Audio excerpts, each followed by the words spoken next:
Bueno,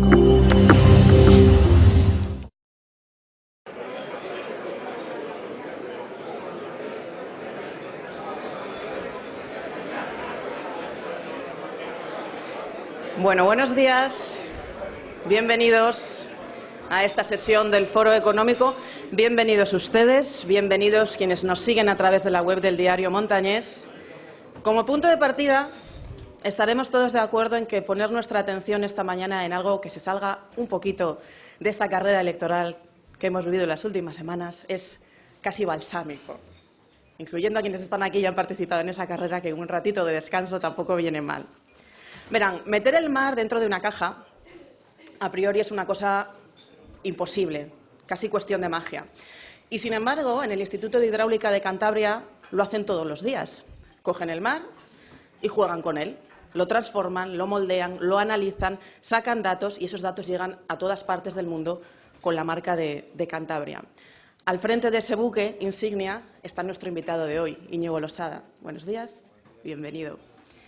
Nos va a hablar de los efectos que tiene el cambio climático en la economía, porque los tiene y afectan a todos los bolsillos. Según él expone, según sube la temperatura, baja el PIB, y eso nos toca a todos. Reconocido como un gurú internacional en todas partes, su nombre es un referente.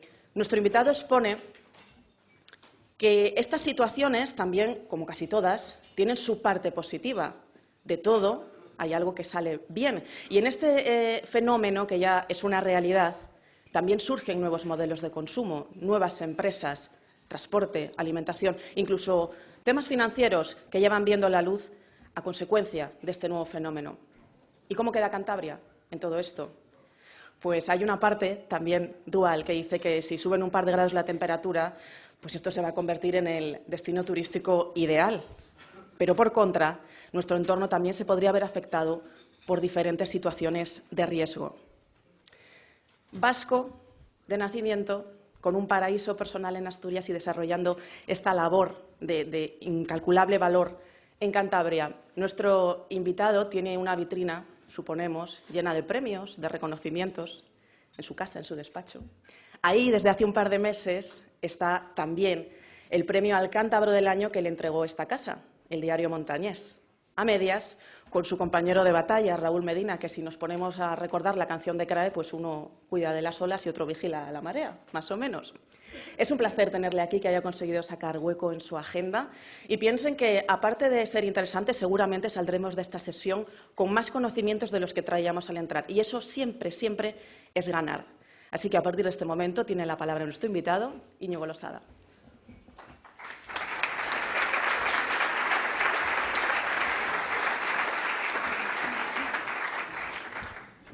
Muy buenos días, señor delegado del Gobierno, señora vicepresidenta, señora alcaldesa, señoras y señores. En primer lugar, muchísimas gracias por la presentación y quisiera comenzar agradeciendo al diario Montañés que me haya invitado a este foro en el día de hoy. Y este agradecimiento lo quiero particularizar en su presidente, Luis Revenga, en su director general, Ignacio Pérez, que me ha perseguido durante tiempo para conseguir que esté hoy aquí, porque realmente me da un poco de pudor estar en este ámbito. Y luego también en mi tocayo Íñigo, por dos razones fundamentalmente. La primera, porque durante mucho tiempo han dado un apoyo muy importante al Instituto de Hidráulica Ambiental. Siempre ha habido hueco para nuestras actividades en el diario Montañés, en sus páginas, y eso para nosotros es muy importante. Para nosotros es esencial que la sociedad de Cantabria conozca el trabajo que hacemos y que sepa que la inversión que ha hecho está siendo productiva para la sociedad. Y, por otro lado, como ya han dicho en la presentación, también quiero aprovechar para agradecer esa distinción como Cántabros del Año al profesor Raúl Medina y a mí. Y es algo que es un honor, que nos honra, pero que entendemos no como algo que nos corresponde a nosotros, sino que corresponde a un proyecto en el que han participado muchas personas de la universidad, del Gobierno, y por eso entendemos esta distinción como un reconocimiento a un proyecto de región.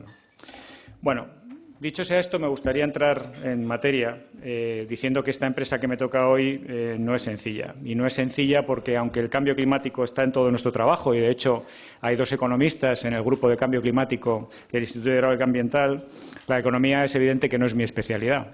Y, por supuesto, no tengo los conocimientos de todos aquellos que me han precedido, muchos prestigiosos economistas y empresarios, ¿no?, en este foro. Y eso realmente es por lo que decía que me da algo de pudor.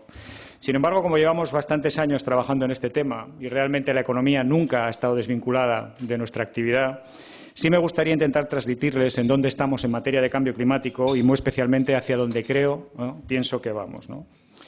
Entonces, quisiera empezar destacando que el título no nos debe dejar indiferentes, porque el título realmente de la charla son las consecuencias del cambio climático en la economía, que no es lo mismo que las consecuencias de la economía en el cambio climático. Es una pequeña perturbación en el orden de las palabras, pero que daría lugar a un debate muy distinto e igual de importante. Pero hoy me quiero concentrar, como ya nos han anunciado, en hablar un poco de cuáles son las consecuencias del cambio climático en la economía, los riesgos que nos trae y, sobre todo, también los beneficios que nos puede traer, ¿no? Entonces, antes de empezar, quisiera hacer un conjunto de aseveraciones importantes, ¿no? Unas premisas. Y la primera es que voy a partir de la base de que todos tienen un conocimiento medio alto de cuáles son los procesos que inducen el cambio climático, así de sus consecuencias inmediatas sobre los sistemas naturales, socioeconómicos y sobre el planeta en general. Y asimismo voy a hacer una afirmación, y la información es que el cambio climático es irrefutable y que su vinculación directa con las actividades del hombre ha sido suficientemente probada científicamente. Y, de hecho, si no fuera así, el otro tema del que podríamos hablar, que son las consecuencias de la economía en el cambio climático, no sería también un tema muy importante del cual podríamos estar hablando durante horas. Estas premisas me sirven fundamentalmente para afirmar que aquel tiempo del negacionismo de la evidencia científica, de asumir que el cambio climático es un tema de ecologistas o de una conjura de partes interesadas, ya pasó. La inacción por las distopías que quieren presentar el cambio climático como el fin del mundo, como un Blade Runner, o la posverdad del cambio climático, que da el mismo peso a un tuit del presidente Trump diciendo «no me lo creo», que a un documento de 500 páginas con datos y análisis elaborado por cientos de científicos y técnicos de diferentes entidades de su propia administración, ya no tienen justificación alguna. Estamos ya en otro momento de la historia de la lucha del cambio climático y, como nuestra, permítanme que destaque un conjunto de noticias recientes que nos van a servir de introducción. El pasado 1 de mayo, Reino Unido se convirtió en el primer gran país en reconocer formalmente el estado de emergencia climática, solo unos días después de que los gobiernos de Escocia y Gales fueran los primeros en hacerlo. Esta iniciativa no es aislada. Forma parte de una tendencia que se está extendiendo también por algunas ciudades de Estados Unidos o Canadá y a otros países de nuestro entorno. Y, de hecho, varios grupos ecologistas y ONGs de España ya se han manifestado en este sentido la semana pasada. ¿Pero qué significa esto? El acuerdo aprobado por el Parlamento británico, tras una moción presentada por el líder del Partido Laborista, Jeremy Corbyn, reconoce al cambio climático como la mayor amenaza existente en todos los ámbitos de la vida, incluida la seguridad nacional, el bienestar social, el medio ambiente y, por supuesto, la economía, e insta al Gobierno a tomar medidas urgentes. Reconocerán conmigo que, al margen del culebrón del Brexit, Reino Unido no es un país cualquiera, por lo que esto es un claro toque de atención por parte de un vecino importante y respetado. En abril, un informe del Fondo Monetario Internacional consideraba que el cambio climático, junto con las desavenencias políticas y un contexto creciente de desigualdades, es el riesgo clave que podría rebajar la producción global en el medio plazo. Esto es algo que Christine Lagarde, la directora del FMI, ya adelantó el pasado enero en el Foro Económico de Davos, identificando el cambio climático y el envejecimiento de la población como los dos grandes riesgos para las perspectivas de crecimiento.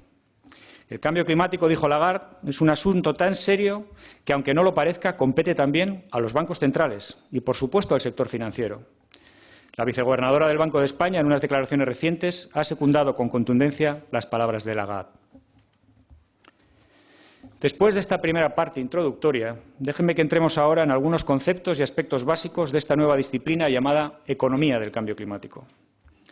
Quizás el mejor ejemplo de que esta joven disciplina está en auge es el hecho de que este último Premio Nobel de Economía se ha concedido al profesor William Nordhaus de Yale, por sus contribuciones precisamente al análisis de los efectos del cambio climático en la economía. Pero ¿cómo se evalúan estos efectos? Si la economía per se está ya plagada de fuertes incertidumbres, ¿qué podemos decir sobre la valoración de los efectos del cambio climático en la economía? Hablamos de proyecciones a largo plazo, de futuros diversos, dependientes del desarrollo socioeconómico y de nuestros avances tecnológicos, de futuros que asimismo se ven retroalimentados de nuestras propias políticas frente al cambio climático. En definitiva, un futuro incierto. Pero aunque nuestra falta de capacidad para asignar una mayor o menor probabilidad a ese futuro nos obliga a construir escenarios diversos, Gracias a la ciencia y la observación del pasado, sabemos determinar con mucha menor incertidumbre las consecuencias de esos posibles escenarios futuros sobre nuestros ecosistemas, nuestro medio construido y nuestras sociedades.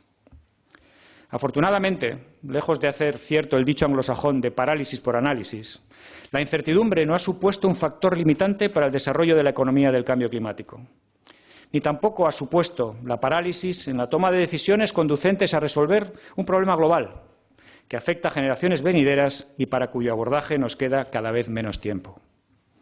En este contexto, vamos a continuación a ver cuáles son los aspectos clave a tener en cuenta para entender el marco económico en que nos movemos ahora. Como se ha dicho en la presentación, durante la última década se han realizado diferentes estudios que han tratado de evaluar el efecto del cambio climático en la economía. Y, en general, el impacto se ha materializado, cuantificándolo, por su efecto sobre el Producto Interior Bruto.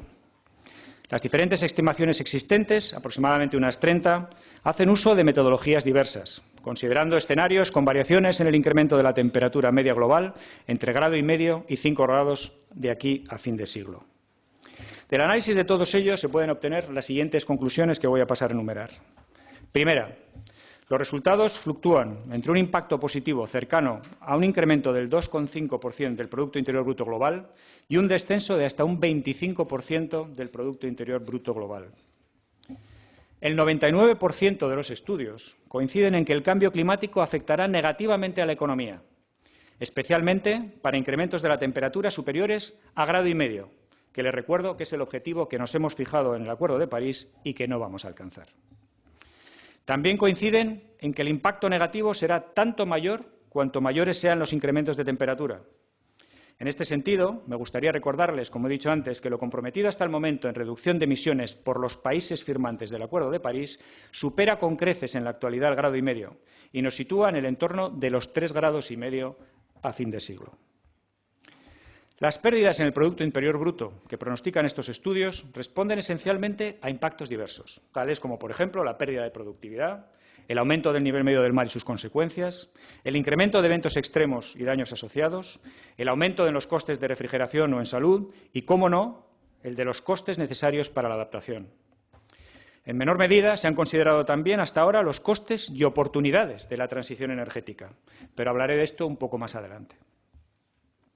Otro aspecto importante que remarcan estos estudios es que los impactos económicos se van a distribuir geográficamente de manera muy heterogénea, proyectando algunos de los mayores impactos sobre los países más pobres en desarrollo.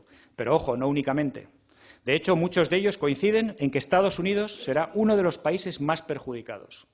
Y, por cierto, probablemente no sabrán que Estados Unidos lleva elaborando estudios del impacto del cambio climático sobre su economía desde hace 30 años. El primero fue en 1989.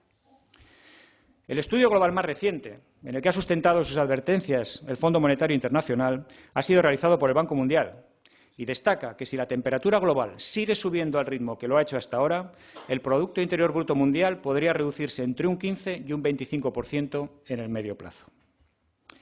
Pero estamos hablando de números y, en realidad, cómo se evalúa la economía de los costes derivados del cambio climático. Y esto, ¿cómo afecta en realidad a nuestras políticas de lucha contra el cambio climático? ¿Qué incidencia tiene sobre ellas? Pues bien, en principio, lo ideal sería encontrar un indicador económico que, de manera integrada y suficientemente representativa, relacionara las emisiones como los elementos inductores fundamentales de los impactos con los impactos del cambio climático en el futuro y sus consecuencias. Eso sería realmente lo deseable. Esto, sin duda, contribuiría, entre otras cosas, a la comparación de diferentes escenarios de emisiones, de diferentes políticas de mitigación y sus alternativas y sus posibles consecuencias sobre la economía. Dicho de otro modo, si somos capaces de introducir un indicador integrado que nos permitiera contar con una herramienta para analizar nuestras políticas climáticas, podríamos hacer análisis de coste-beneficio de cuáles son las mejores estrategias para evitar el cambio climático y reducir sus consecuencias sobre la economía. Con este fin, la economía del cambio climático introduce un concepto clave que es el coste social del carbono. Este concepto se define como el valor monetario, hablamos de euros, de los daños globales provocados por la emisión de una tonelada adicional de carbono en algún momento del tiempo. Considerando que el coste social del carbono se expresa en términos de toneladas de CO2 equivalente para poder introducir otros gases de efecto invernadero que también tienen son fuente de daños importantes, podemos resumir que el coste social del carbono representa el daño global en la economía por cada tonelada adicional de gases de efecto invernadero emitida a la atmósfera. Es decir, hemos conseguido diseñar ese indicador que nos dice cuánto nos va a costar, qué daños va a tener emitir una tonelada adicional. Evidentemente, si el coste social del carbono tiene valores positivos, implica que el cambio climático dará lugar a impactos negativos. Cuanto más alto sea su valor, mayores son los impactos esperados. Pero claro, el problema es que hemos definido este indicador y ahora ¿cómo lo calculamos? Bueno, el coste social del carbono, en este ámbito de incertidumbre que tenemos, se calcula mediante modelos económicos de evaluación integral, que pueden evaluar los costes y beneficios de los efectos del cambio climático a través de diversos sectores. Precisamente Nordhaus ha recibido el Premio Nobel por haber desarrollado uno de los primeros modelos de estas características, que es también uno de los modelos más utilizados, que se llama DICE. Pero evidentemente, como en cualquier proceso en el que utilizamos y acudimos a modelos, la valoración del coste social del carbono es sensible a varios factores. Entre ellos, quizás el más importante sea la tasa de descuento aplicada. Al igual que como se hace en proyectos de inversión a futuro, la tasa de descuento es el coste de capital que se aplica para determinar el valor actual de un pago futuro. Es decir, nos sirve para calcular cuánto vale hoy el dinero en una fecha futura.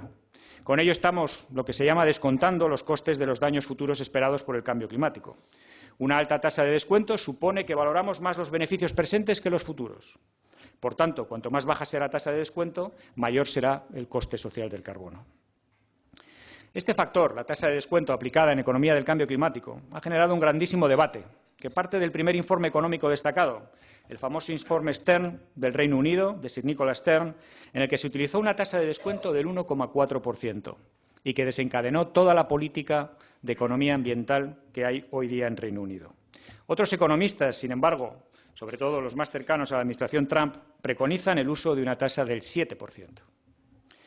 Para que se hagan una idea de la incidencia que tiene esta tasa, si mantenemos todo el resto de los factores que intervienen en el cálculo invariados, para unos daños futuros de, digamos, $2.000, el coste social del carbono sería hoy de $2,3. Esto utilizando una tasa del 7%.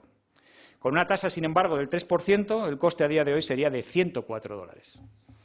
En general, todos los estudios recientes lo que preconizan es la utilización de valores que se ajusten mejor a la realidad, tomando ratios o valores entre 2 y 3%. Este debate ha llevado a que los estudios actuales podamos encontrar valores del coste social del carbono de entre 20 y $113 por tonelada emitida, con una mediana en $40, que se acerca mucho a las estimaciones recientes de Nordhaus, que preconiza un valor de $36 por tonelada emitida. El rango de valores de los que estamos hablando conducen a la conclusión de que los daños que se esperan sobre la economía son negativos y considerables, pero no exentos de discusión, no solo en la tasa de descuento, sino también en algunas de las hipótesis que subyacen a los modelos económicos de evaluación integral disponibles. Pero ¿por qué le estoy dedicando tanto tiempo a esto de la valoración del coste social de carbono, la tasa y sus incertidumbres? Bueno, pues básicamente porque una de las políticas más inmediatas para desincentivar las emisiones de gases de efecto invernadero se basa en la implantación de un precio o de una fiscalidad al coste social del carbono. Es decir, un precio o un impuesto por cada tonelada de CO2 equivalente emitida. En este sentido, el impuesto o precio óptimo, evidentemente, sería aquel que obligara a tributar o a pagar por cada nueva tonelada emitida una cantidad igual al coste social de carbono, compensando de alguna manera los daños que esperamos en el futuro debido a las emisiones presentes. Para ello se utiliza el procedimiento anteriormente descrito y eso nos lleva a concluir a que a día de hoy estamos hablando de precios de coste social del carbono entre 20 y $113 por tonelada.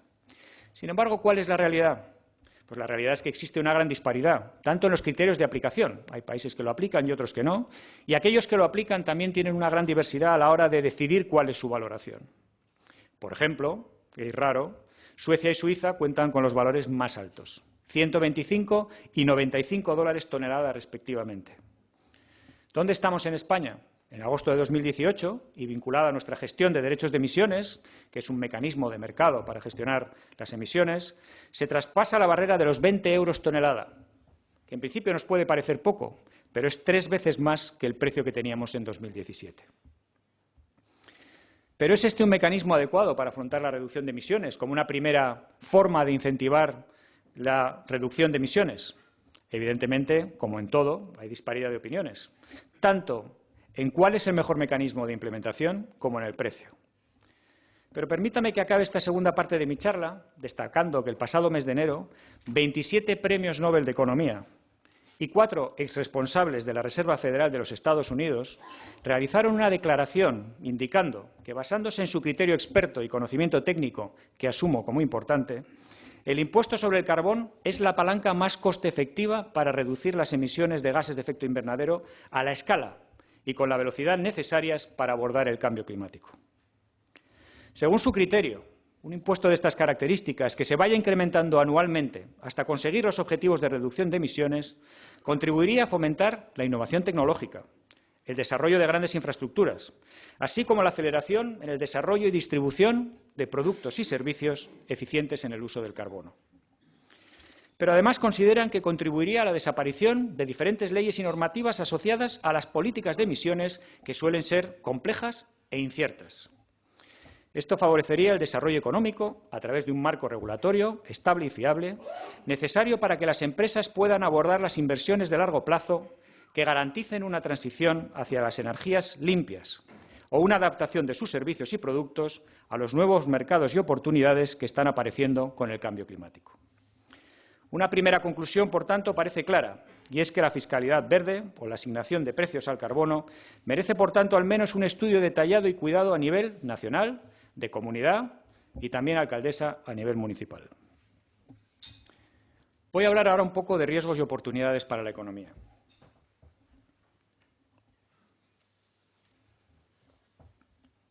Después de haber abordado algunas cuestiones de carácter más bien macroeconómico, pasemos a centrarnos ahora en aspectos algo más concretos sobre los riesgos y las oportunidades del cambio climático en nuestra economía.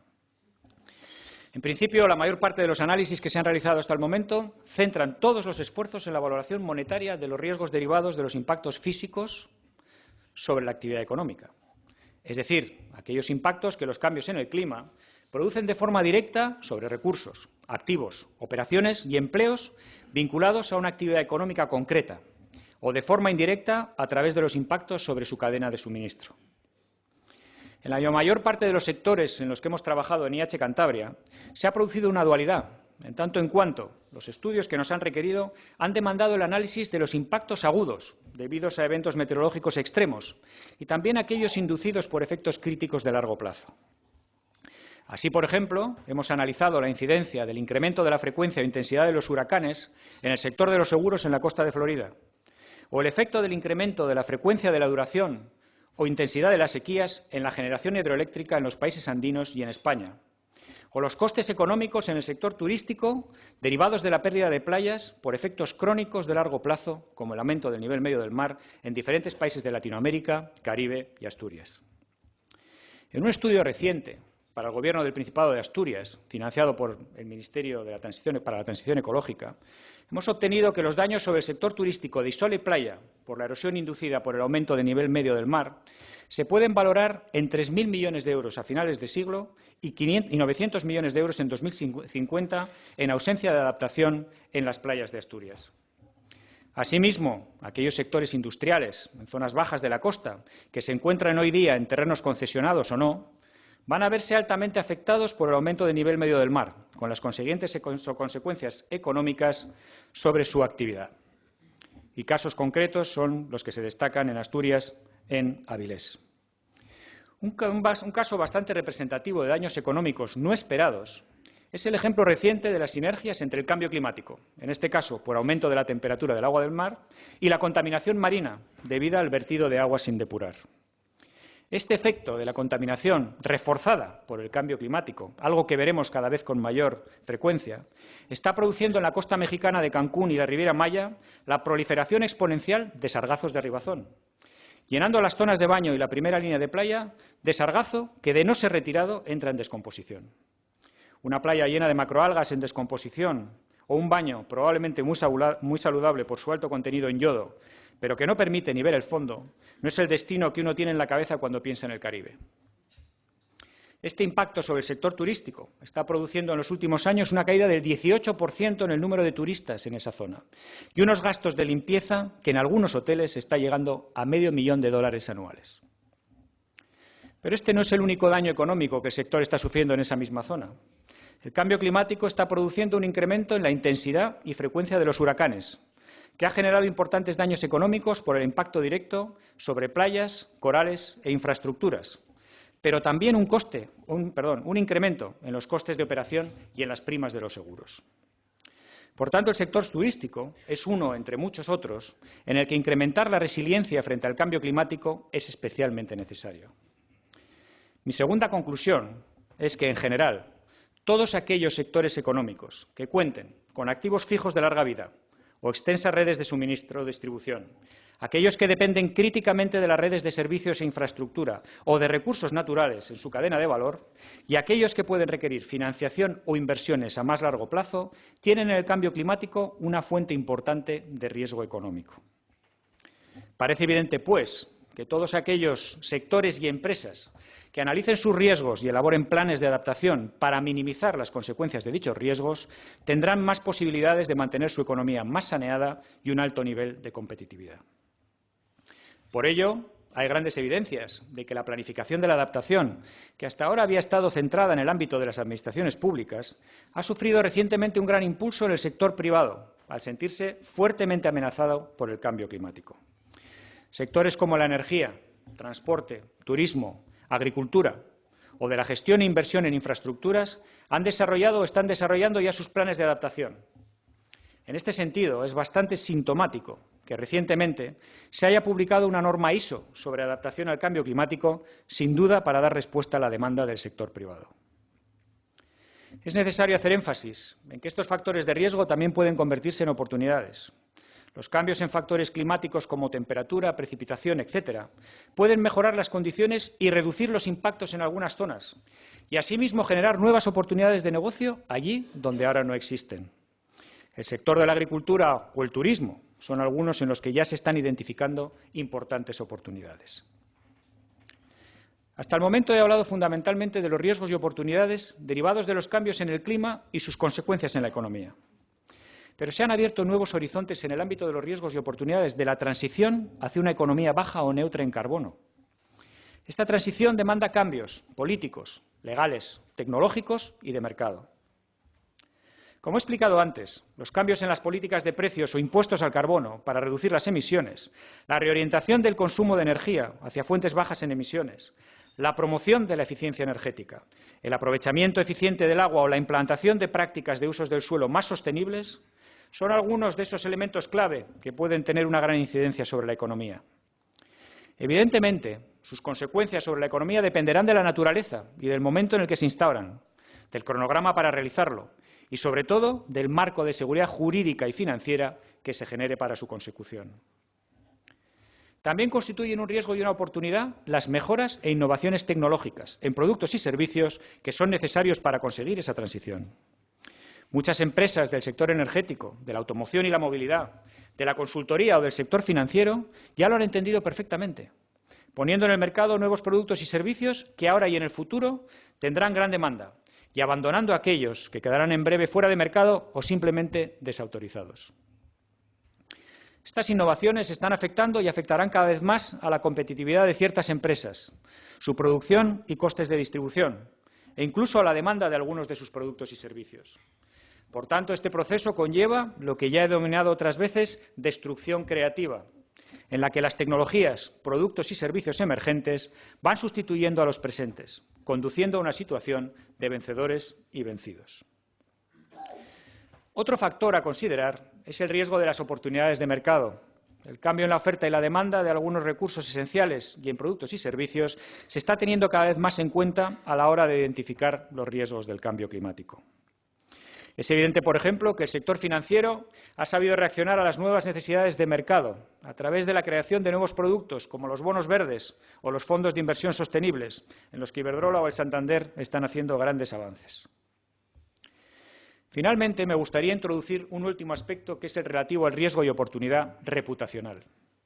Es este un factor por el que muchas entidades han modificado su estrategia y su imagen, e incluso algunas su nombre, para transmitir al cliente o a la sociedad su alineamiento con una transición hacia una economía baja en carbono, entendiendo que, de no hacerlo, se verían altamente perjudicados en sus negocios o incluso fuera del mercado. Hasta el momento hemos abordado información de ámbito global, pero en realidad, ¿qué sabemos de España o de Cantabria? No mucho, la verdad. España no tiene un estudio específico del impacto del cambio climático sobre nuestra economía, más allá que como parte de los análisis que en este ámbito ha realizado la Unión Europea.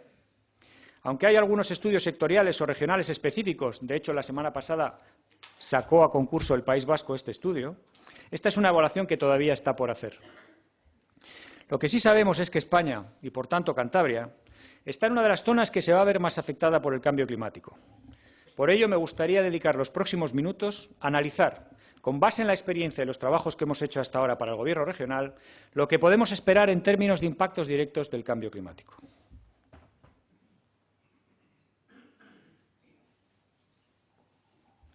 En términos de la temperatura atmosférica, los escenarios más favorables, el RCP 4.5, muestra aumentos de unos 2 grados en el valor de la temperatura media anual.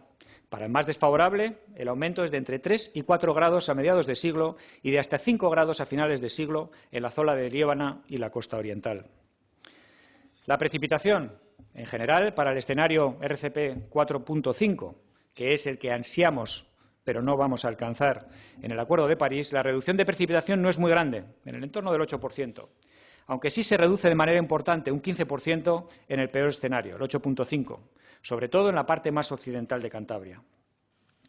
En cuanto a nivel medio del mar, se proyecta a mediados de siglo sobre elevaciones de unos 30 centímetros y a finales de siglo en el entorno de los 60 centímetros, aunque ya les puedo anunciar que las próximas proyecciones que va a publicar el IPCC en el mes de septiembre, esto es información privilegiada, hablan de valores considerablemente superiores. Se viene también observando y se proyectan cambios muy importantes en la temperatura del agua del mar, para la que se proyecta valores de hasta 3,2 grados más a finales de siglo, con incrementos mayores en la zona occidental de nuestra costa. Sobre esta base, y a nivel meramente cualitativo, podemos hacer las siguientes consideraciones sobre el sistema productivo en Cantabria. La agricultura y ganadería, que tiene un mayor desarrollo en la zona suroccidental de Cantabria, por lo que la afección sobre estos sectores se centrará en estas áreas. La combinación de un aumento de la temperatura y una disminución de la precipitación como principales vectores del cambio climático en nuestra región generará, en primer término, un mayor estrés hídrico en la producción de las cosechas, especialmente durante el periodo estival. Mayor número de eventos climáticos extremos adversos, heladas tardías, eventos de precipitación extrema, olas de calor, etc. Y una proliferación de enfermedades, parásitos y competencia de especies alóctonas con las principales variedades de cultivos.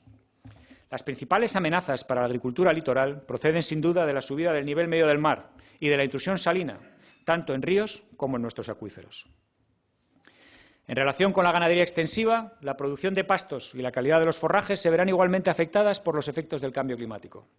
Desde un punto de vista intensivo, el acopio de silos de producción o la compra de alimentación industrial tendrá un mayor coste por las menores tasas productivas y por el aumento de los precios de mercado a nivel tanto global como local.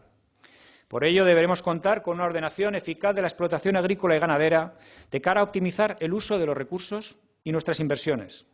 Pero además este desarrollo deberá ser compatible con la política de infraestructuras verdes y gestión de espacios naturales como Red Natura 2000, así como con los objetivos generales de la política agraria comunitaria. Las infraestructuras energéticas más impactadas por el cambio climático serán las relacionadas con la producción hidroeléctrica y el transporte de la energía. La afección a las primeras depende de los cambios en los regímenes pluviométricos e hidrológicos de los ríos, en los que se asientan nuestras centrales. En este sentido, nuestros estudios más recientes apuntan a una reducción de los caudales fluviales en el entorno de un 10% en un escenario medio y de hasta un 25% en el peor escenario a fin de siglo, cosa que ya preocupa a muchas de nuestras grandes energéticas. Por otro lado, algunas de las subestaciones eléctricas de Cantabria están expuestas a la inundación permanente debido al aumento del nivel medio del mar y a los cada vez más frecuentes eventos extremos de inundación. Será, por tanto, necesario considerar si los potenciales efectos del cambio climático pueden dar lugar a reducciones en la garantía del recurso energético necesario para sustentar la planificación territorial y facilitar que se promuevan planes de adaptación específicos para las infraestructuras energéticas. Del mismo modo, las zonas industrializadas ubicadas en los tramos medios y bajos de los ríos, terrazas aluviales, estuarios y otras zonas costeras sensibles se verán afectadas por la inundación permanente debido al aumento del nivel medio del mar, al mismo tiempo que a una mayor probabilidad de ocurrencia de eventos extremos de inundación. Las infraestructuras críticas que incluyen a los puertos de la región, así como al aeropuerto, también se verán afectados. Y, de hecho, vamos a comenzar ahora un trabajo para el Gobierno regional para hacer un análisis para la adaptación de nuestros puertos. Principalmente, la causa será el aumento del nivel medio del mar, dado que los puertos sufrirán impactos que afectarán a sus condiciones de operatividad y estabilidad. Es decir, se reducirá el número de horas durante los cuales los puertos estarán operativos. Por ejemplo, para un puerto como el de Candás, en Asturias, que podría ser representativo de algunos de nuestros puertos regionales, hemos evaluado en IH Cantabria que las horas de parada operativa del puerto se incrementarán en un 50% con un aumento del nivel medio del mar de 60 centímetros, con las consecuencias económicas correspondientes para el sector pesquero y deportivo. El aeropuerto podrá verse también afectado por inundaciones, debido solamente a efectos extremos, dada la cota baja sobre la que se asientan, salvo si se toman medidas de adaptación. Será, por tanto, como conclusión, necesario identificar de manera específica infraestructuras críticas, energéticas y de transporte susceptibles de verse afectadas por el cambio climático y promover la implementación de un plan de adaptación sectorial, dada su importancia como elementos vertebradores del territorio. Otro de los receptores de los impactos del cambio climático es la población. Eventos de calor extremo pueden provocar enfermedades, problemas cardiovasculares, respiratorios e incluso, en situaciones muy excepcionales, la muerte entre los sectores más vulnerables de la población, como ancianos y enfermos. Por otro lado, los cambios en el régimen de precipitaciones pueden afectar a la calidad del agua de consumo humano, lo que repercutirá en los costes de potabilización y depuración. Además de los impactos que actúan directamente sobre la salud de las personas, existen otros que pueden afectar a su seguridad, siendo las principales amenazas las derivadas de los temporales y otros fenómenos meteorológicos extremos. Especialmente para aquellas zonas y escenarios en los que se han identificado importantes aumentos de la temperatura, se debería promover el incremento de biomasa, a través, por ejemplo, del desarrollo de zonas verdes con arboledas o estrategias para mejorar la eficiencia térmica y energética de las edificaciones. Finalmente, cabe decir que las proyecciones parecen indicar que el sector turístico se resentirá tanto en sol y playa si no se toman las medidas necesarias para introducir los impactos de la erosión en las playas como en el de nieve. No obstante, parece evidente que las condiciones climáticas serán mucho más bonancibles como para atraer más turismo y deberemos tener un plan específico para poder abordar la nueva situación. Esta valoración que acabo de hacer es meramente cualitativa, pero en la actualidad estamos trabajando, como digo, para el Gobierno de Cantabria en un análisis multisectorial cuantitativo de los impactos del cambio climático en la costa, que servirá de base para emprender planes de adaptación específicos. De manera análoga, sería necesario evaluar los efectos de la transición ecológica en nuestra región. Solo con una buena cuantificación de daños y riesgos es posible negociar unas condiciones que favorezcan una transición justa. Pero para finalizar, déjenme que elabore esta última reflexión un poco más. Durante los últimos años, y especialmente meses, hemos visto varios acontecimientos que han puesto claramente de manifiesto la dificultad que tiene poner el cascabel al gato, o mejor dicho, convertir las buenas palabras en acciones reales. En 2 décadas hemos pasado, y no solo en España, de la inacción justificada por el negacionismo o las grandes incertidumbres, a tomar medidas que han causado una importante conmoción en gran parte de la sociedad española. Los contenidos del anteproyecto de la Ley de Cambio Climático o del Plan Integrado de Energía y Clima, el establecimiento de valores exigentes de reducciones de gases de efecto invernadero en horizontes cercanos y sus consecuencias sobre el sector del transporte, o el cierre anticipado de las centrales térmicas de carbón, han causado importantes protestas por parte de algunos sectores productivos y de la sociedad. Pero que esto ocurra no es sorprendente. Como ya he dicho, es el resultado de pasar de las palabras a la acción, y más en un caso en el que todo el mundo percibe los costes económicos sociales a corto plazo, pero pocos identifican, o no les interesa hacerlo, los beneficios y oportunidades que estas acciones ofrecen en el medio y largo plazo. Pensemos en otra amenaza cualquiera, como el caso de un Brexit duro. Nos ha faltado tiempo, incluso en Cantabria, como debe ser, para hacer un análisis sobre cuáles pueden ser las consecuencias económicas del mismo sobre nuestra economía. Como en cualquier otra circunstancia semejante, hay los que se consideran perjudicados y perdedores, como el sector hortofrutícola español, y los que se ven beneficiados, como el puerto de Bilbao, que asegura que se considera en una posición ventajosa frente a sus competidores directos a la hora de afrontar el Brexit. Como siempre, cualquier acción o decisión conlleva perdedores y ganadores. Pero en este caso hablamos de una fuerte transformación socioeconómica, de una transición hacia una sociedad diferente. Y esto, evidentemente, generará enormes reticencias por aquellos que se consideran más perjudicados social y económicamente. Lamentablemente, lo que está en juego es mucho más que un Brexit duro. Y el tiempo disponible, cada vez menos. Especialmente si no queremos que los daños aumenten exponencialmente y que en algunos casos sean irreversibles. Si hubiéramos actuado mucho antes, ahora no serían necesarios los esfuerzos considerables que se avecinan en un corto intervalo de tiempo por no haber hecho los deberes. Por ello se requiere voluntad y consenso político. No podemos permitirnos llegar a bloqueos que dilaten en el tiempo decisiones que empiezan a ser críticas. Es necesario que ese consenso y las acciones que se emprendan se sustenten en una evaluación rigurosa y detallada de riesgos, consecuencias, beneficios y oportunidades, que nos permitan trazar una estrategia y unas políticas que faciliten la transición hacia una economía baja en carbono justa y que genere nuevas oportunidades para los que hoy se vean más perjudicados. Alemania acaba de aprobar su plan de energía y clima, en el que invertirá 40.000 millones de euros para facilitar la transición económica y social de aquellos Länder más afectados por el cierre de centrales de carbón. Este esfuerzo se considera necesario para llegar a 2028 con una economía sin carbón, en un marco de transición justa. Pero este plan no es solo una inyección de dinero en forma de inversiones aisladas e inconexas. Cuenta con una visión estratégica muy clara y vinculada a sectores críticos, como la generación de energía renovable, la movilidad basada en el vehículo eléctrico, un parque inmobiliario neutro en emisiones, la economía circular, nuevos mercados de oportunidad y una fuerte inversión en I+D+I, lo tenía que decir. Este modelo es replicable casi en cualquier contexto internacional y nacional, pero demanda su adecuada implementación a nivel regional y local, considerando sus respectivas realidades. Quiero decir con esto que las características biogeográficas, sociales y económicas de Cantabria y sus municipios demandan un análisis específico que identifique cuál es el coste ambiental, social y económico que nos va a generar el cambio climático, así como cuáles son los beneficios y oportunidades que nos pueden ofrecer. Este análisis debe servirnos para construir una visión, una estrategia y las políticas necesarias para hacer de Cantabria una región que no se quede atrás y que sea más competitiva en el futuro. Un futuro que va a estar condicionado por una necesaria transformación hacia una economía neutra en carbono. Pero esto debemos hacerlo ahora. Mañana puede que sea demasiado tarde. Muchas gracias.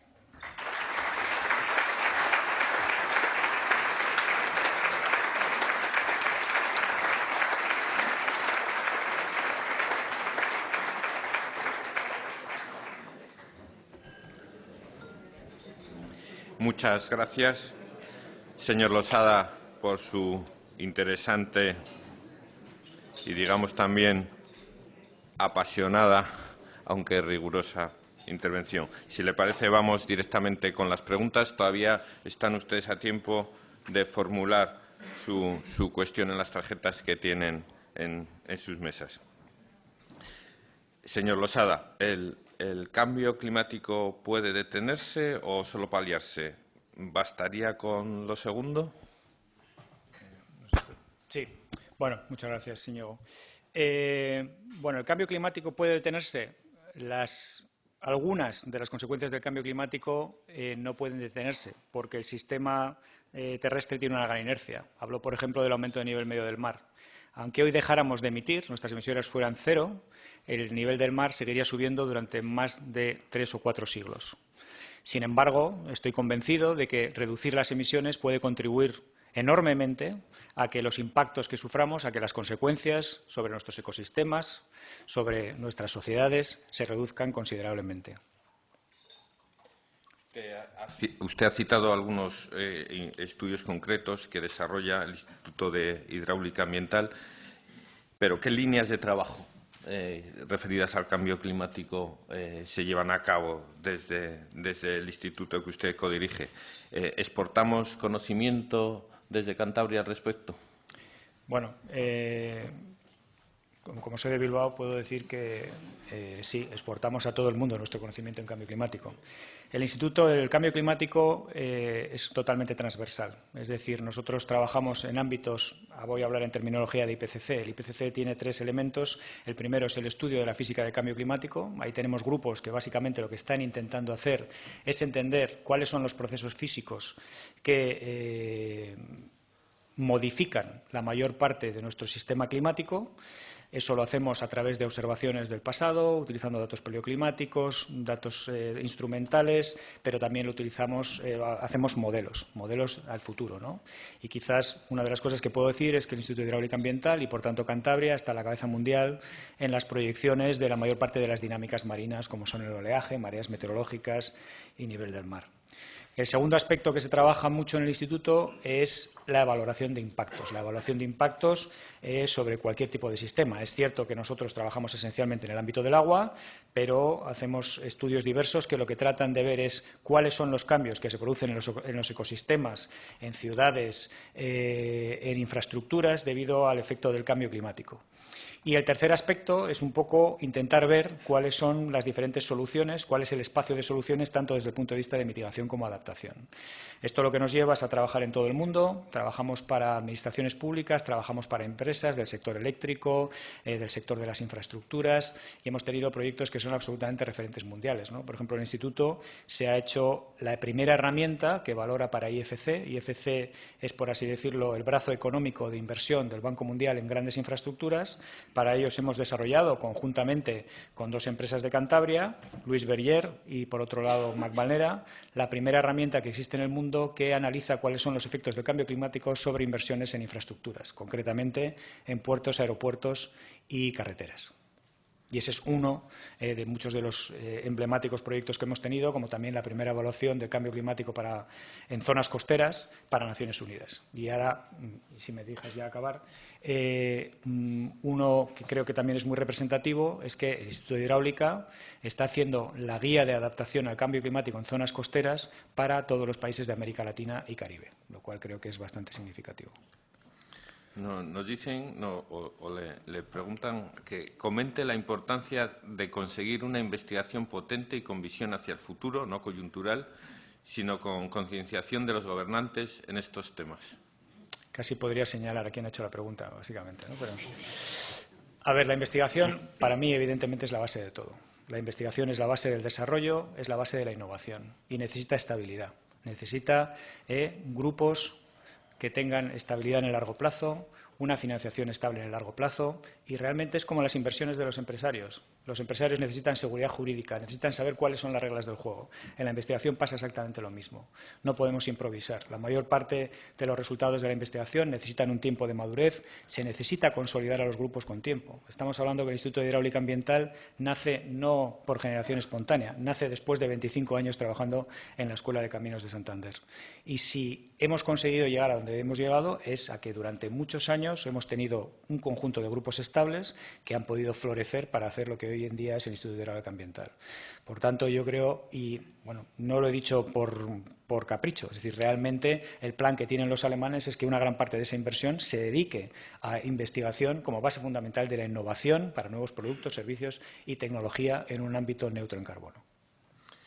Otra pregunta relacionada. ¿Cómo evalúa el nivel de investigación y el grado de conocimiento actual sobre el cambio climático? ¿Podría la Universidad de Cantabria incrementar su contribución? ¿Cómo?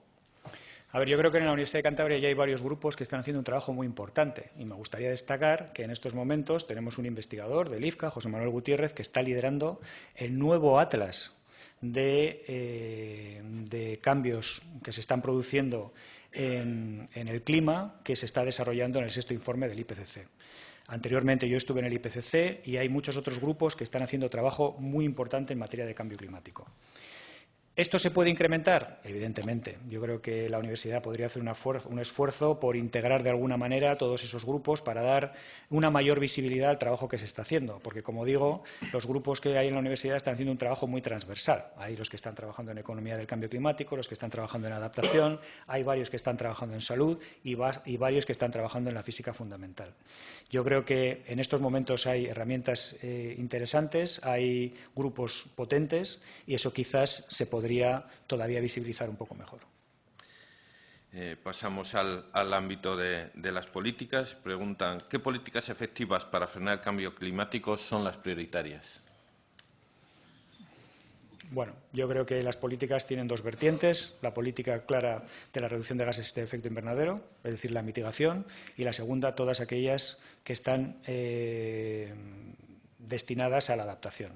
Básicamente lo que estamos diciendo es que, por un lado, tenemos que ir a una reducción clara de nuestras emisiones, no solo por los compromisos internacionales, sino porque hay evidencias más que suficientes para entender que a medida que estamos incrementando nuestras emisiones estamos contribuyendo a que el futuro sea cada vez peor.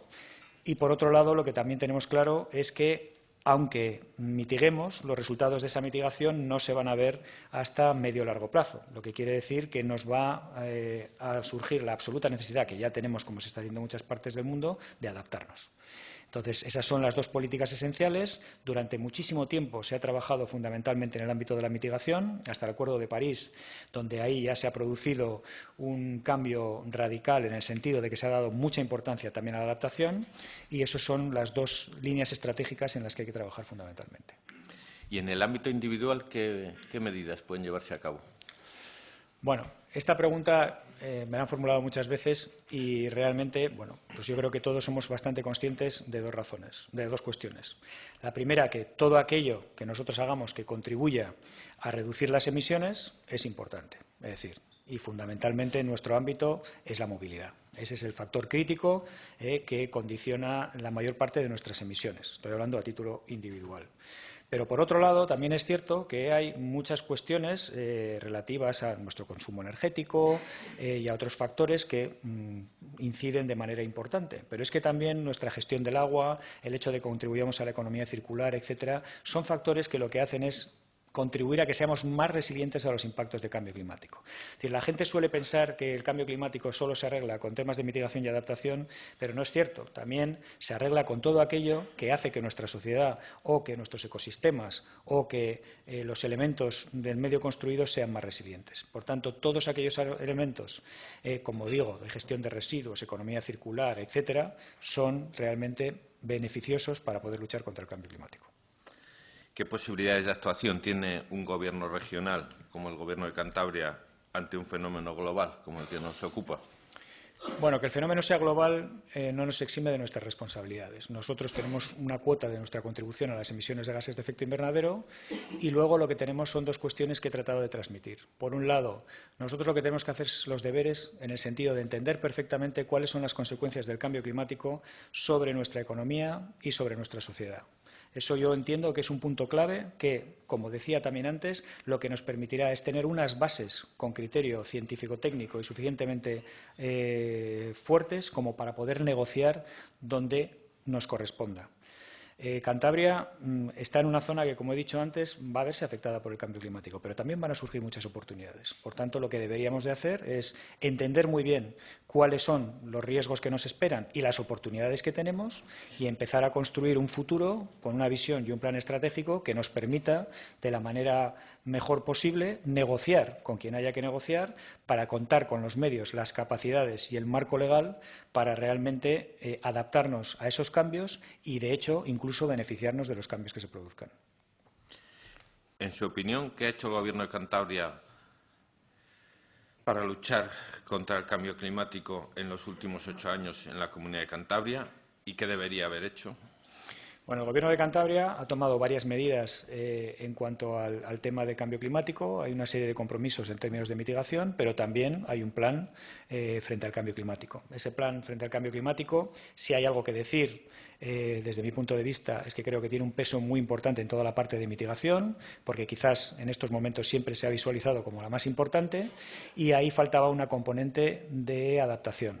Pero esas medidas también se han ido tomando, porque de hecho, como digo, ahora tenemos un proyecto muy importante que lo que pretende es hacer una evaluación de cuáles son los riesgos de cambio climático en zonas costeras. Se han tomado iniciativas importantes, como por ejemplo analizar cuál es la incidencia del cambio climático en el PROT o cuál es la incidencia del PROT en el cambio climático. Es decir, creo que se están dando pasos y esos pasos son los necesarios para poder llegar a eso que yo un poco demando, ¿no? Ir un paso más allá, tener un claro plan de adaptación para toda la región, pero también un estudio que nos muestre claramente cuáles son los daños esperados sobre el sector económico y ver cuáles son las oportunidades que pueden surgir de cara al futuro. Jesús Tortosa, de la Cámara de Comercio, pregunta: ¿considera que asumir desde la presidencia del Gobierno nacional y regional la coordinación y ejecución de la Agenda 2030 de Naciones Unidas podría ayudar a mitigar el cambio climático? Por supuesto. La Agenda 2030 es esencial para el futuro del planeta. Y hay una acción concreta, que es la de cambio climático, pero que yo lo que diría es que la Agenda 2030, todos esos objetivos están interrelacionados. Ahí se están haciendo un montón de esfuerzos desde el punto de vista de la Administración General del Estado, de las comunidades autónomas y también de los municipios. Es decir, también en Santander, antes lo he comentado, pero el Ayuntamiento de Santander también tiene su plan de acción frente al cambio climático, está comprometida con los objetivos de desarrollo sostenible. Es decir, todo suma. Y, como digo, los objetivos deben de estar coordinados, pero deben de llevarse desde el ámbito global hasta el de cada una de las personas, porque toca temas que son críticos, como los temas de agua, tema de ecosistema, acción contra el cambio climático, infraestructuras, pobreza. Es decir, son todo elementos que tienen una incidencia muy importante sobre el cambio climático y el cambio climático sobre ellos. ¿En cuáles de los aspectos que usted ha citado varios ámbitos en los que el cambio climático puede afectar, en cuáles de esos puede ser más beneficioso para Cantabria, tomando beneficioso como, pues, en el sentido figurado también, ¿no? Bueno, más beneficioso claramente yo creo que van a ser nuestras condiciones climáticas, ¿no? La reducción de precipitación, el incremento de temperatura va a llevar probablemente a épocas de concentración de lluvias en periodos más cortos, y eso va a hacer que nuestras condiciones climáticas sean mucho mejores que las que tenemos ahora, simplemente desde el punto de vista probablemente de calidad de vida o de atracción de turismo. Evidentemente, eso nos va a traer también como incidencia mayor probabilidad de sequías, con tanto mayor probabilidad de incendios. Pero bueno, en principio yo creo que la gran mejora que vamos a notar, sin duda alguna, vaya a ser en esas condiciones. ¿Cómo pueden las empresas cántabras explotar el cambio climático?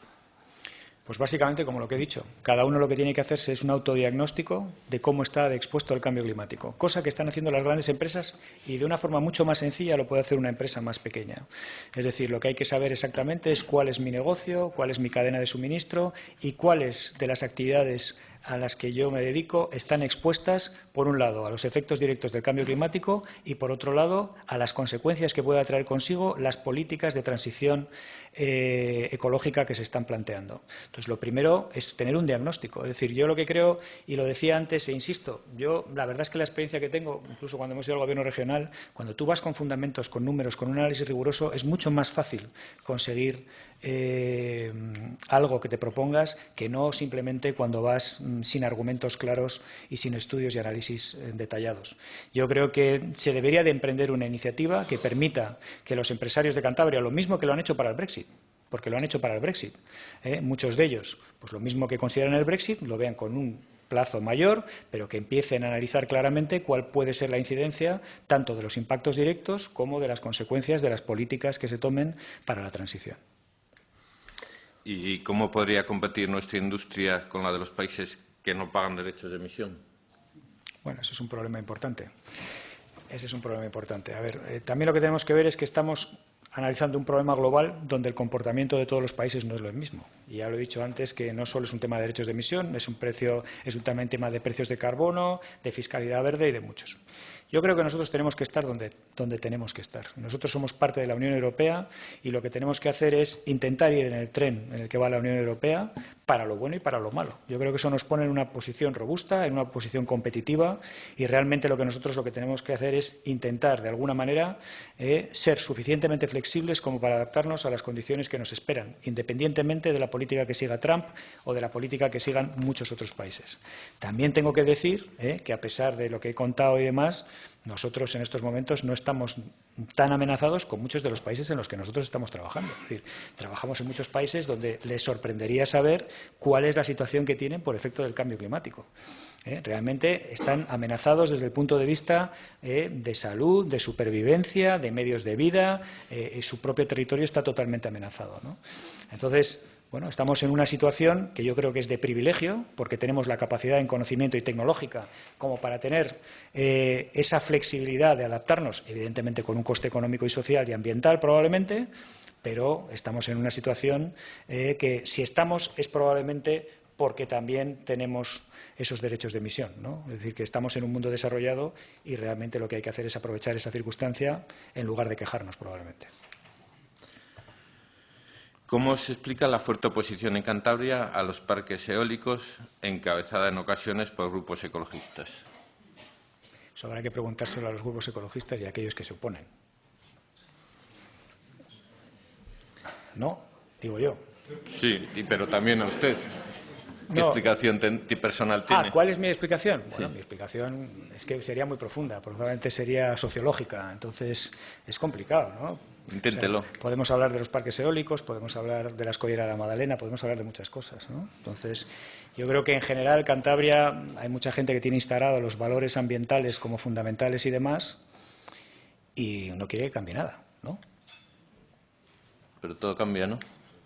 Todo cambia, sin duda alguna. Todo cambia, sin duda alguna. ¿Cree que hay un uso adecuado de los impuestos verdes o más bien lo recaudado se pierde en una maraña impositiva y va a una bolsa única, usándose para otros fines? Bueno, yo esos temas no entiendo mucho, pero, a ver, en principio la fiscalidad verde debería tener beneficios sobre el ciudadano directos en materia de lo que nos preocupa, que es cambio climático y demás, ¿no?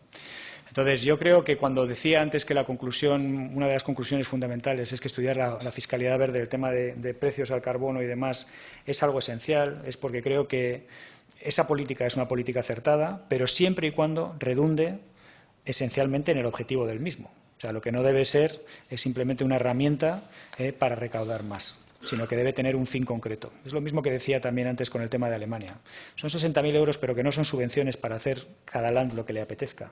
Es decir, hay un plan, una estrategia muy concreta y, de hecho, nosotros hemos sufrido la experiencia de transformaciones en sectores importantes. Les recuerdo que Asturias, por tema de fondos mineros, recibió 6.000 millones de euros. Bueno, ¿dónde están los 6.000 millones de euros? ¿Cuál ha sido el cambio que se ha producido desde el punto de vista económico y en qué situación está Asturias frente a la que debería estar? ¿La excusa es que en vez de ser 6.000 tenían que haber sido 60.000? Pues no lo sé, pero quizás es que los 6.000 no se dedicaron a lo que deberían de haberse dedicado. Es decir, yo no soy partidario de dar dinero por dar dinero. Es decir, el dinero tiene que tener detrás el respaldo claro de unos objetivos, de una visión, de una estrategia, con un seguimiento claro y evidente de si estamos consiguiendo los objetivos que nos estamos marcando, ¿no? Entonces, hablábamos antes de los objetivos de desarrollo sostenible. Una de las mejores cosas que tienen los objetivos de desarrollo sostenible es que son claros, tienen una meta determinada y hay unos indicadores que nos dicen de si estamos cumpliendo o no estamos cumpliendo. No es te doy dinero para... No, es que la agenda dice exactamente qué es lo que hay que hacer y hay unos indicadores de seguimiento. Pues esto debe ser igual. Debemos de planificar a analizar cuáles son los riesgos a los que estamos expuestos, qué oportunidades tenemos, luchar por conseguir la financiación necesaria, por trabajar en que nuestras empresas y nuestras administraciones consigan trabajar en ese cambio, pero con unos objetivos muy claros y medibles, ¿no? Y respecto a implementar medidas para paliar los efectos en los sectores más perjudicados. Bueno, esa es una de las cuestiones fundamentales. Eso es lo que llamamos adaptación o, en este caso, una transición justa. Es decir, para ello lo primero que tenemos que ver es si realmente son los más perjudicados y si realmente van a ser importantes en el futuro o no van a ser importantes. Es decir, la transformación es la transformación y eso indica que hay muchos sectores que dejarán de ser importantes en Cantabria y otros que florecerán y empezarán a ser mucho más importantes. Estamos hablando de una transformación económica y una transformación de la sociedad. Entonces, lo que habrá que hacer es intentar que aquellos que entendemos que pueden contribuir a que la economía de Cantabria sea productiva y competitiva en el futuro, pues intentar, en la medida de lo posible, ayudarles para que puedan sobrevivir a los primeros ajustes que se van a estar produciendo y luego ayudar a florecer a aquellos que vemos que puedan tener en el futuro una estrategia competitiva que les permita competir en un mercado global, que es básicamente en lo que estamos, ¿no? ¿Por qué considera que sigue siendo tan amplia la presencia del negacionismo? Es que yo no la veo tan amplia. A ver, es que ese es un tema que, no sé, es como discutir con un médico si un paciente se ha muerto o no se ha muerto. ¿Se ha muerto o no se ha muerto? O sea, no es una cuestión que vayamos a discutir. O sea, yo entiendo, por ejemplo, no es por meterme con los periodistas, pero yo entiendo que siempre que hay una noticia hay que dar la cara A y la cara B del disco, ¿no? Es que hay cosas que no tienen cara B. decir, hay evidencias más que suficientes de que el cambio climático se está produciendo. Claro, yo he tenido discusiones con gente que dices, no, mira, es que estos son los datos de la NASA. No, pero es que la NASA, eso no tiene ninguna credibilidad, está totalmente manipulada. Y dices, bueno, si ese es el nivel de conversación, pues evidentemente, es decir, vamos a ver. Yo creo que el IPCC desde los años 90, que ha sido el primer informe, ha sido cauto en la medida de qué es lo que ha ido primero diciendo en cuanto al tema del cambio climático, si se está produciendo o no se está produciendo, y segundo, sumamente prudente en decir hasta qué punto sabemos si ese cambio climático que se está produciendo ahora está asociado al hombre o no. Y desde los años 90 hasta ahora, nuestras capacidades de observación, nuestro análisis de datos, nuestros conocimientos de paleoclima y demás, nos llevan claramente, primero, a sostener que se está produciendo ese cambio climático y, segundo, a que no es por cuestiones naturales. Y siempre cuento el mismo tema, ¿no? Tenemos datos, gracias a testigos paleoclimáticos de hielo, que nos dan información de la concentración de CO2 en la atmósfera en los últimos 350.000 años. Nunca en los últimos 350.000 años habíamos superado las 300 partes por millón en la atmósfera. Estamos en 440. Es decir, es que es una evidencia, somos nosotros. Y el cambio se está produciendo. Y todos los datos nos llevan a pensar que está produciendo. Estamos hablando de que, no digo que sea cambio climático, pero estamos hablando de que en esta semana vamos a tener algunas zonas de España donde la temperatura va a estar 15 grados por encima de lo que corresponde a esta estación del año. ¿Eso es calentamiento global? No me atrevería a decirlo. Pero es evidente que están pasando cosas que muestran que estamos sufriendo un cambio y sabemos que hay una vinculación directa entre ese cambio y nuestro comportamiento. Con lo cual, yo el tema de negacionismo, hombre, yo creo que Trump diga en un tuit, en un chascarrillo, no me creo nada y tal, si es que ni lo habrá leído.